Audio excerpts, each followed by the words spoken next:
Time Machine by H.G. Wells, Chapter 9.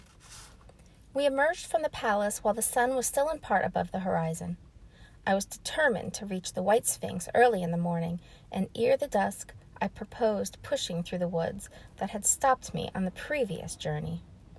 My plan was to go as far as possible that night, and then, building a fire, to sleep in the protection of its glare. Accordingly, as we went along, I gathered any sticks or dried grass I saw, and presently had my arms full of such litter.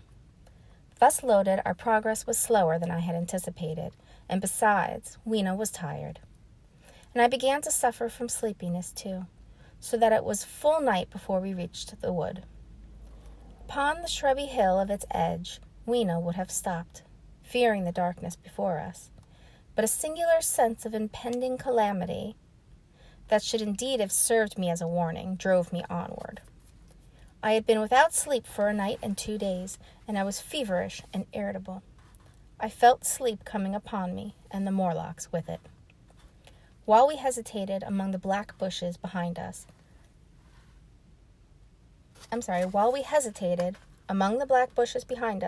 and dim against their blackness, I saw 3 crouching figures. There was scrub and long grass all about us, and I did not feel safe from their insidious approach. The forest, I calculated, was rather less than a mile across. If we could get through it to the bare hillside, there, as it seemed to me, was an altogether safer resting place. I thought that with my matches and my camphor I could contrive to keep my path illuminated through the woods. Yet it was evident that if I was to flourish matches with my hands, I should have to abandon my firewood, so rather reluctantly I put it down. And then it came into my head that I would amaze our friends behind by lighting it.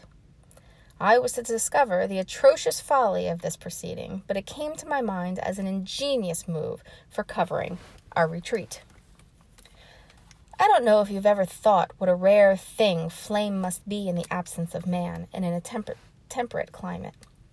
The sun's heat is rarely strong enough to burn, even when it is focused by dewdrops, as is sometimes the case in more tropical districts. Lightning may blast and blacken, but it rarely gives rise to widespread fire. Decaying vegetation may occasionally smolder with the heat of its fermentation, but this rarely results in flame. In this decadence, too, the art of fire-making had been forgotten on the earth.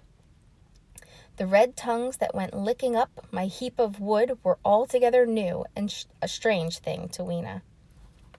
She wanted to run to it and play with it. I believe she would have cast herself into it had I not restrained her, but I caught her up, and in spite of her struggles, plunged boldly before me into the wood. For a little way, the glare of my fire lit the path. Looking back presently, I could see through the crowded stems that from my heap of sticks the blaze had spread to some bushes adjacent, and a curved line of fire was creeping up the grass of the hill. I laughed at that, and turned again to the dark trees before me. It was very black, and Weena clung to me convulsively, but there was still, as my eyes grew accustomed to the darkness, sufficient light for me to avoid the stems. Overhead, it was simply black, except where a gap of remote blue sky shone down upon us here and there. I struck none of my matches, because I had no hand free. Upon my left arm, I carried my little one. In my right hand, I had my iron bar. For some way, I heard nothing but the crackling twigs under my feet, the faint rustle of the breeze above, and my own breathing, and the throb of the blood vessels in my ears. Then I seemed to know of a pattering about me. I pushed on grimly. The pattering grew more distinct, and then I caught the same queer sound and voices I had heard in the underworld. There were evidently several of the Morlocks, and they were closing in upon me. Indeed, in another minute I felt a tug at my coat, then something at my arm, and Weena shivered violently and became quite still. It was time for a match, but to get one, I must put her down. I did so, and as I fumbled with my pocket, a struggle began in the darkness about my knees. Perfectly silent on her part, and with the same peculiar cooing sounds from the Morlocks. Soft little hands, too, were creeping over my coat and back, touching even my neck. Then the match scratched and fizzed. I held it flaring and saw the white backs of the Morlocks in flight among the trees. I hastily took a lump of camphor from my pocket and prepared to light it as soon as the match should wane. Then I looked at Weena. She was lying clutching my feet and quite motionless, with her face to the ground. With a sudden fright, I stooped to her. She seemed scarcely to breathe. I lit the block of camphor and flung it to the ground, and as it split and flared up and drove back the Morlocks and the shadows, I knelt down and lifted her. The wood behind seemed full of the stir and murmur of a great company. She seemed to have fainted. I put her carefully upon my shoulder and rose to push on, and then there came a horrible realization. In maneuvering with my matches and Weena, I had turned myself about several times, and now I had not the faintest idea in what direction lay my path.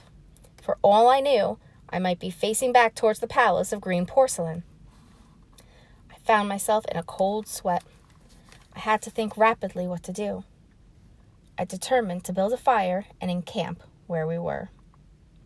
I put Weena, still motionless, down upon a turfy bowl, and very hastily, as my first lump of camphor waned, I began collecting sticks and leaves.